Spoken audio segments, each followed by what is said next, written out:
ಎಲ್ಲರಿಗೆ ನಮಸ್ಕಾರ. ಸ್ವಾತಂತ್ರ್ಯಕ್ಕಿಂತ ಪೂರ್ವದಿಂದಲೂ ಕಲ್ಯಾಣ ಕರ್ನಾಟಕ ಹಿಂದುಳಿದ ಪ್ರದೇಶವಾಗಿದೆ. ಈ ಹಣಪಟ್ಟವನ್ನು ಅಳಿಸುವ ದೃಢ ಸಂಕಲ್ಪ ನಾವೆಲ್ಲರೂ ಪಟ್ಟಿದ್ದೇವೆ. ಆರ್ಟಿಕಲ್ 371J ತಿದ್ದುಪಡಿಯಾಗಿ 10 ವರ್ಷ ನಂತರ ನಾವು ಈ ಒಂದು ದಶಮಾನೋತ್ಸವ ಆಚರಣೆ ಮಾಡ್ತಾ ಇದ್ದೀವಿ. ಬಹಳ ಒಂದು ಹೆಮ್ಮೆಯ ಮತ್ತು ಒಂದು ಸಂತೋಷದ ಸಂಗತಿ.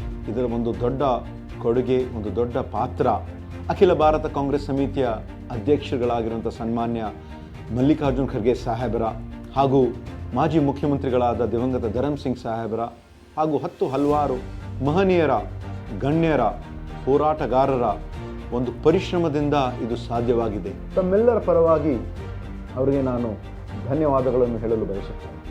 ನಮ್ಮ ಸರ್ಕಾರ ಈ ಒಂದು ಭಾಗದ ಜನರ ಅಭಿವೃದ್ಧಿಗಾಗಿ 5,000 ಕೋಟಿ ರೂಪಾಯಿ ಮೀಸಲಿಡ್ತೀವಂತ ನಾವೇನು ಹೇಳಿದ್ದೀವಿ. ಈ ಬಾರಿ ಹಿಂದೆ ಎಂದೂ ಕಾಣದ ಸುಮಾರು 5,000 ಕೋಟಿ ಒಂದು ಬೃಹತ್ ಮೊತ್ತವನ್ನು ಕಲ್ಯಾಣ ಕರ್ನಾಟಕ ಭಾಗದ ಜನರಿಗೆ ಅನುಕೂಲ ಆಗಬೇಕಂತ ಈ ಒಂದು ಭಾಗದ ಅಭಿವೃದ್ಧಿಗಾಗಿ ಮೀಸಲಿಡಲಾಗಿದೆ. ನಮ್ಮ ಕರ್ನಾಟಕ ರಾಜ್ಯದ ಜನಪ್ರಿಯ ಮುಖ್ಯಮಂತ್ರಿಗಳಾಗಿರುವಂತಹ ಸನ್ಮಾನ್ಯ ಸಿದ್ದರಾಮಯ್ಯ ಅವರ ಹಾಗೂ ಉಪಮುಖ್ಯಮಂತ್ರಿಗಳಾಗಿರುವಂತಹ ಸನ್ಮಾನ್ಯ DK ಶಿವಕುಮಾರ್ ಅವರ ಸಂಪೂರ್ಣವಾದ ಒಂದು ಸಹಕಾರ ನಮ್ಮ ಜೊತೆ ಇದೆ. ನುಡಿದಂತೆ ನಡೆದಿರುವಂತಹ ನಮ್ಮ ಸರ್ಕಾರ ಕಲ್ಯಾಣ ಕರ್ನಾಟಕ ಭಾಗದ ಸಮಗ್ರ ಅಭಿವೃದ್ಧಿಗಾಗಿ ಸದಾ ಸಿದ್ಧ ಮತ್ತು ಬದ್ಧವಾಗಿದೆ. ಕಲ್ಯಾಣ ಕರ್ನಾಟಕ ಪ್ರದೇಶಾಭಿವೃದ್ಧಿ ಮಂಡಳಿ KKRDB ಪರಿಣಾಮಕಾರಿ ಜಲ ಸಂರಕ್ಷಣೆ, ಜಲ ಸಂವರ್ಧನೆ ಮೂಲಕ ಕೃಷಿಗೆ, ರೈತರ ಬದುಕಿಗೆ ಜೀವಕಳೆ ನೀಡುವ ಮೂಲಕ ಬರಪೀಡಿತ ಕಲ್ಯಾಣ ಕರ್ನಾಟಕವನ್ನು ಸಮೃದ್ಧಿ ಭರಿತ ಕಲ್ಯಾಣ ಕರ್ನಾಟಕವಾಗಿಸಲು ಕೃಷಿ ಆವಿಷ್ಕಾರ. ಸಣ್ಣ ನೀರಾವರಿ ಇಲಾಖೆ ಮತ್ತು ಇಲಾಖೆಯ ಸಚಿವರಾದ ಶ್ರೀ NS ಬೋಸರಾಜು ಅವರ ಸಹಕಾರದೊಂದಿಗೆ KKRDBಯು ಜಲಭಾಗ್ಯ ಯೋಜನೆ ಅಡಿ ಪ್ರದೇಶದ ತಾಲೂಕುಗಳಲ್ಲಿ ಜಲ ಸಂವರ್ಧನೆಗಾಗಿ ಇದೇ ಮೊದಲ ಬಾರಿಗೆ 100 ಕೋಟಿ ರೂಪಾಯಿ ವೆಚ್ಚದಲ್ಲಿ ಚೆಕ್ ಡ್ಯಾಂಗಳು, ಬ್ರಿಡ್ಜ್ ಕಮ್ ಬ್ಯಾರೇಜ್ಗಳನ್ನು ನಿರ್ಮಿಸುವ ಮೂಲಕ ಅಂತರ್ಜಲ ವೃದ್ಧಿಗೆ, ಸಂರಕ್ಷಣೆಗೆ ಅನುಕೂಲ ಮಾಡಿಕೊಡಲಾಗುತ್ತಿದೆ. ಈ ಮೂಲಕ ರೈತರ ಬಾಳನ್ನು ಹಸನುಗೊಳಿಸುತ್ತಿದ್ದೇವೆ. KKRDBಯು ಪಂಚಾಯತ್ ರಾಜ್ ಮತ್ತು ಗ್ರಾಮೀಣಾಭಿವೃದ್ಧಿ ಇಲಾಖೆ ಹಾಗೂ ಇಲಾಖೆಯ ಸಚಿವರಾದ ಶ್ರೀ ಪ್ರಿಯಾಂಕ್ ಖರ್ಗೆ ಅವರ ಸಹಕಾರದೊಂದಿಗೆ ಕಲ್ಯಾಣ ಕರ್ನಾಟಕದ ಸಮರ್ಪಕ ರಸ್ತೆ ಸಂಪರ್ಕ ವ್ಯವಸ್ಥೆಗಾಗಿ ಕಲ್ಯಾಣ ಪಥ, ಪರಿಣಾಮಕಾರಿ ರಸ್ತೆ ಸಂಪರ್ಕ ಮತ್ತು ಜನಸ್ನೇಹಿ ಸಾರಿಗೆ ಸೌಕರ್ಯಕ್ಕಾಗಿ ಕಲ್ಯಾಣ ಪಥ ಯೋಜನೆಯ ಅಡಿಯಲ್ಲಿ 1,000 ಕೋಟಿ ರೂಪಾಯಿಯನ್ನು ಮೀಸಲಿಡಲಾಗಿದೆ. KKRDBಯು ಸಾರಿಗೆ ಇಲಾಖೆ ಮತ್ತು ಇಲಾಖೆಯ ಸಚಿವರಾದ ಶ್ರೀ ರಾಮಲಿಂಗಾರೆಡ್ಡಿ ಅವರ ಸಹಕಾರದೊಂದಿಗೆ ಕಲ್ಯಾಣ ಕರ್ನಾಟಕದ ಸಾರಿಗೆ ಸೌಕರ್ಯಕ್ಕೆ KKRDBಯ ಕೊಡುಗೆ. KKRDB ವತಿಯಿಂದ ಸಾರ್ವಜನಿಕ ಬಸ್ ನಿಲ್ದಾಣಗಳ ಅಭಿವೃದ್ಧಿ. KKRDBಯು ಇದಾಗಲೇ ಒಟ್ಟು 224 ನೂತನ ಬಸ್ಗಳಿಗಾಗಿ 90 ಕೋಟಿ ರೂಪಾಯಿಗಳನ್ನು ನೀಡಿದೆ. ಈಗಾಗಲೇ 162 ಬಸ್ಗಳ ಸೇವೆ ಆರಂಭಗೊಂಡಿದ್ದು, ಉಳಿದ 62 ಬಸ್ಗಳಿಗೆ ಇದೇ ಸೆಪ್ಟೆಂಬರ್ 17ರಂದು ಅಂದರೆ ಕಲ್ಯಾಣ ಕರ್ನಾಟಕ ಉತ್ಸವದ ದಿನದಂದು ಸನ್ಮಾನ್ಯ ಮುಖ್ಯಮಂತ್ರಿಗಳು ಚಾಲನೆ ನೀಡಿದರು.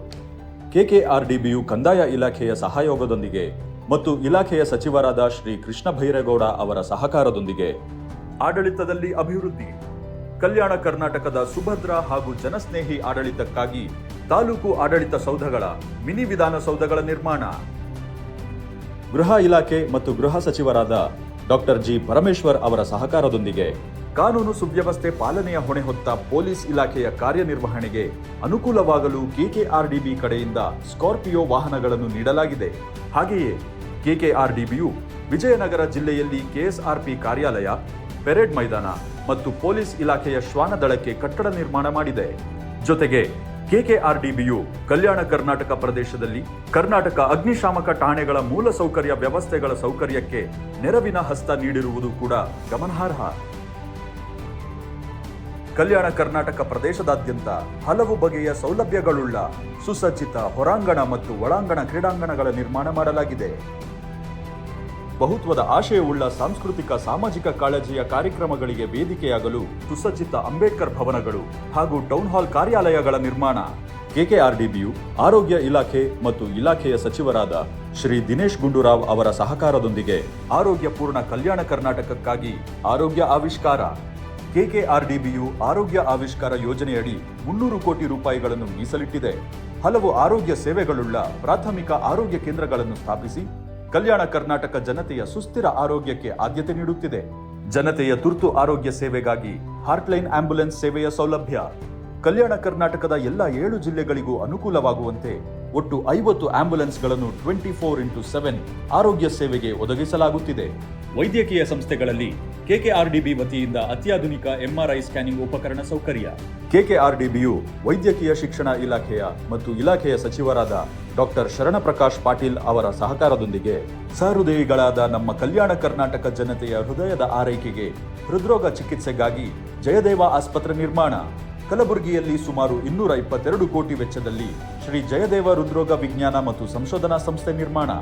ಕೆಕೆಆರ್ಡಿಬಿಯು ಶಿಕ್ಷಣ ಇಲಾಖೆ ಮತ್ತು ಇಲಾಖೆಯ ಸಚಿವರಾದ ಶ್ರೀ ಮಧು ಬಂಗಾರಪ್ಪ ಅವರ ಸಹಕಾರದೊಂದಿಗೆ ಅಕ್ಷರ ಆವಿಷ್ಕಾರದತ್ತ ನಮ್ಮ ಕಲ್ಯಾಣ ಕರ್ನಾಟಕ.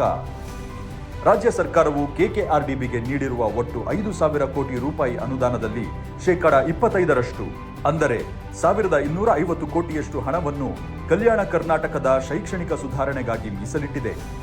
ಈ ಮೂಲಕ ಕಲ್ಯಾಣ ಕರ್ನಾಟಕದಾದ್ಯಂತ ಹಲವು ಸರ್ಕಾರಿ ಶಾಲೆಗಳಲ್ಲಿ ಸುಸಜ್ಜಿತ ಶಾಲಾ ಕೊಠಡಿಗಳ ನಿರ್ಮಾಣ.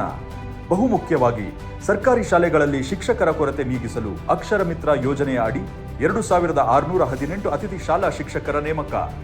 ಈ ಮೂಲಕ ಶಾಲಾ ಮಕ್ಕಳಿಗೆ ಸುಗಮ ಬೋಧನೆ, ಕಲಿಕೆ ಮತ್ತು ಶೈಕ್ಷಣಿಕ ಸಾಧನೆಗೆ ಕ್ರಮ. ಈ ನಿಟ್ಟಿನಲ್ಲಿ ಕೆಕೆಆರ್ಡಿಬಿಯು ಕಲ್ಯಾಣ ಕರ್ನಾಟಕದಲ್ಲಿ ಶೈಕ್ಷಣಿಕ ಕ್ರಾಂತಿಗೆ ಹೊಸ ಭಾಷ್ಯ ಬರೆಯುತ್ತಿದೆ. ಕೆಕೆಆರ್ಡಿಬಿಯು ಅಲ್ಪಸಂಖ್ಯಾತರ ಕಲ್ಯಾಣ ಇಲಾಖೆಯ ಸಹಯೋಗದೊಂದಿಗೆ ಮತ್ತು ಇಲಾಖೆಯ ಸಚಿವರಾದ ಶ್ರೀ ಜಮೀರ್ ಅಹಮದ್ ಖಾನ್ ಅವರ ಸಹಕಾರದೊಂದಿಗೆ ಅಲ್ಪಸಂಖ್ಯಾತರ ಅಭಿವೃದ್ಧಿ, ಸುಸಜ್ಜಿತ ಮೌಲಾನಾ ಆಜಾದ್ ಮಾದರಿ ಶಾಲೆಗಳು, ಮೊರಾರ್ಜಿ ದೇಸಾಯಿ ವಸತಿ ಶಾಲೆಗಳು ಮತ್ತು ಮೆಟ್ರಿಕ್ ನಂತರದ ಹಾಸ್ಟೆಲ್ಗಳ ನಿರ್ಮಾಣ. ಕೆಕೆಆರ್ಡಿಬಿಯು ಸಮಾಜ ಕಲ್ಯಾಣ ಇಲಾಖೆ ಮತ್ತು ಇಲಾಖೆಯ ಸಚಿವರಾದ ಡಾಕ್ಟರ್ ಎಚ್.ಸಿ. ಮಹಾದೇವಪ್ಪ ಅವರ ಸಹಕಾರದೊಂದಿಗೆ ಹಾಗೂ ಹಿಂದುಳಿದ ವರ್ಗಗಳ ಕಲ್ಯಾಣ ಇಲಾಖೆ ಮತ್ತು ಇಲಾಖೆಯ ಸಚಿವರಾದ ಶ್ರೀ ಶಿವರಾಜ್ ತಂಗಡಗಿ ಅವರ ಸಹಕಾರದೊಂದಿಗೆ ಕಲ್ಯಾಣ ಕರ್ನಾಟಕ ಪ್ರದೇಶದಾದ್ಯಂತ ಹಿಂದುಳಿದ ವರ್ಗಗಳ ಅಭಿವೃದ್ಧಿ. ಕಲ್ಯಾಣ ಕರ್ನಾಟಕದ ಹಿಂದುಳಿದ ವರ್ಗದ ವಿದ್ಯಾರ್ಥಿಗಳ ಭವಿಷ್ಯಕ್ಕಾಗಿ 150 ಕೋಟಿ ರೂಪಾಯಿ ಮೀಸಲು. ಕೆಕೆಆರ್ಡಿಬಿ ಹಾಗೂ ಸಮಾಜ ಕಲ್ಯಾಣ ಇಲಾಖೆಯ ಸಹಭಾಗಿತ್ವದಲ್ಲಿ 7 ಜಿಲ್ಲೆಗಳಾದ್ಯಂತ ಮೊರಾರ್ಜಿ ದೇಸಾಯಿ ವಸತಿ ಶಾಲೆಗಳು, ಬಿಸಿಎಂ ಹಾಸ್ಟೆಲ್ಗಳ ನಿರ್ಮಾಣ ಮತ್ತು ಮೂಲಸೌಕರ್ಯ ವ್ಯವಸ್ಥೆಗಳ ಉನ್ನತೀಕರಣ ಮಾಡಲಾಗುತ್ತಿದೆ. ಪರಿಶಿಷ್ಟ ಜಾತಿ ಮತ್ತು ಪರಿಶಿಷ್ಟ ಪಂಗಡಗಳ ಸಮುದಾಯದ ವಿದ್ಯಾರ್ಥಿಗಳ ಅನುಕೂಲಕ್ಕಾಗಿ ಹಲವಾರು ಸುಸಜ್ಜಿತ ಹಾಸ್ಟೆಲ್ಗಳ ನಿರ್ಮಾಣ ಮಾಡಲಾಗುತ್ತಿದೆ.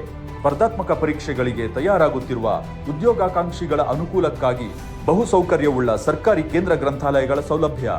ಜೊತೆಗೆ ಗ್ರಾಮಾಂತರ ಪ್ರದೇಶಗಳಲ್ಲಿ ಅರಿವು ಕೇಂದ್ರಗಳ ಸ್ಥಾಪನೆ ಮತ್ತು ನಿರ್ವಹಣೆ. ಸಚಿವರುಗಳಾದ ಡಾಕ್ಟರ್ ಶರಣಪ್ರಕಾಶ್ ಪಾಟೀಲ್, ಶ್ರೀ ಶರಣಬಸಪ್ಪ ದರ್ಶನಾಪುರ್ ಮತ್ತು ಶ್ರೀ ಡಿ ಸುಧಾಕರ್ ಇವರುಗಳ ಹಾಗೂ ಸಂಬಂಧಿತ ಸಚಿವಾಲಯ ಇಲಾಖೆಗಳ ಸಹಕಾರದೊಂದಿಗೆ ಉದ್ಯೋಗ ಆವಿಷ್ಕಾರ, ಕಲಿಕೆ ಜೊತೆ ಕೌಶಲ್ಯ. ಕೆಕೆಆರ್ಡಿಬಿಯು ಉನ್ನತ ಶಿಕ್ಷಣ ಹಾಗೂ ತಾಂತ್ರಿಕ ಶಿಕ್ಷಣಕ್ಕೆ ಹೆಚ್ಚು ಪ್ರೋತ್ಸಾಹ ನೀಡುತ್ತಿದ್ದು, ಅದರ ಭಾಗವಾಗಿ ಆಧುನಿಕ ಸೌಲಭ್ಯಗಳುಳ್ಳ ಸುಸಜ್ಜಿತ ಸರ್ಕಾರಿ ಇಂಜಿನಿಯರಿಂಗ್ ಕಾಲೇಜುಗಳ ನಿರ್ಮಾಣ ಹಾಗೂ ಮೂಲಸೌಕರ್ಯ ಅಭಿವೃದ್ಧಿ ಮಾಡಲಾಗುತ್ತಿದೆ. ವಿದ್ಯಾರ್ಥಿಗಳಲ್ಲಿ ಕೌಶಲ್ಯಾಭಿವೃದ್ಧಿಯನ್ನು ಉತ್ತೇಜಿಸುವ ಮಹತ್ವಾಕಾಂಕ್ಷೆಯೊಂದಿಗೆ ಕೆಕೆಆರ್ಡಿಬಿಯು ಸರ್ಕಾರಿ ಕೈಗಾರಿಕಾ ತರಬೇತಿ ಸಂಸ್ಥೆಗಳಲ್ಲಿ ಟಾಟಾ ಟೆಕ್ನಾಲಜೀಸ್ ಸಹಯೋಗದೊಂದಿಗೆ ಟಾಟಾ ಟೆಕ್ನಾಲಜೀಸ್ ಲ್ಯಾಬ್ಗಳನ್ನು ಸ್ಥಾಪಿಸಿ ಉನ್ನತ ಗುಣಮಟ್ಟದ ವೃತ್ತಿಪರ ಕಾರ್ಯಾಗಾರ ಸೌಲಭ್ಯಗಳನ್ನು ಒದಗಿಸಿದೆ. ಕೌಶಲ್ಯ ತರಬೇತಿ ಪಡೆದ ಉದ್ಯೋಗಾಕಾಂಕ್ಷಿಗಳಿಗೆ ಬಹುರಾಷ್ಟ್ರೀಯ ಕಂಪನಿಗಳಲ್ಲಿ, ಉತ್ಪಾದನಾ ಕ್ಷೇತ್ರದ ಪರಿಣಿತ ಕೈಗಾರಿಕಾ ಸಂಸ್ಥೆಗಳಲ್ಲಿ ಉದ್ಯೋಗಾವಕಾಶ ಪಡೆಯಲು ಸೂಕ್ತ ಕಲಿಕಾ ವ್ಯವಸ್ಥೆ ಕಲ್ಪಿಸಲಾಗುತ್ತಿದೆ. ಕೆಕೆಆರ್ಡಿಬಿಯು ಅರಣ್ಯ ಇಲಾಖೆ ಮತ್ತು ಇಲಾಖೆಯ ಸಚಿವರಾದ ಶ್ರೀ ಈಶ್ವರ್ ಖಂಡ್ರೆ ಅವರ ಸಹಕಾರದೊಂದಿಗೆ ಕಲ್ಯಾಣ ಕರ್ನಾಟಕ ಪ್ರದೇಶದ ಅರಣ್ಯ ಸಂಪನ್ಮೂಲಗಳ ವೃದ್ಧಿಗೂ ಗಮನ ನೀಡುತ್ತಿದೆ.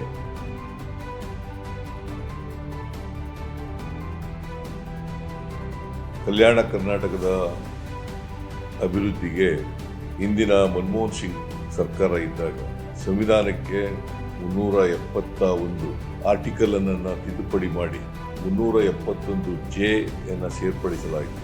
ಇದರ ಉದ್ದೇಶ ಅಸಮಾನತೆಯನ್ನು ಹೋಗಲಾಡಿಸಲಿಕ್ಕೋಸ್ಕರ, ವಿಶೇಷ ಸವಲತ್ತುಗಳನ್ನು ಕಲ್ಯಾಣ ಕರ್ನಾಟಕದ ಭಾಗಕ್ಕೆ ಕೊಡಲಿಕ್ಕೋಸ್ಕರ ಈ ಭಾಗದ ಜನರಿಗೆ ಎಲ್ಲ ರೀತಿಯ ಅಭಿವೃದ್ಧಿಯನ್ನು ಪಡಿಸಲಿಕ್ಕೆ ತೀರ್ಮಾನ ಆಯಿತು.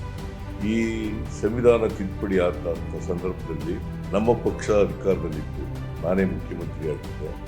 ಎಚ್.ಕೆ. ಪಾಟೀಲ್ ರವರ ಅಧ್ಯಕ್ಷತೆಯಲ್ಲಿ ಒಂದು ಸಮಿತಿಯನ್ನು ಮಾಡಿ 371 ಜೆ ಜಾರಿ ಮಾಡತಕ್ಕಂಥ ತೀರ್ಮಾನವನ್ನು ಮಾಡಿ ಕೆಕೆಆರ್ಡಿಬಿ ಅಧ್ಯಕ್ಷರಾಗಿ ಅಜಯ್ ಸಿಂಗ್ ರವರು ಕೆಲಸ ಮಾಡ್ತಾ ಇದ್ದಾರೆ.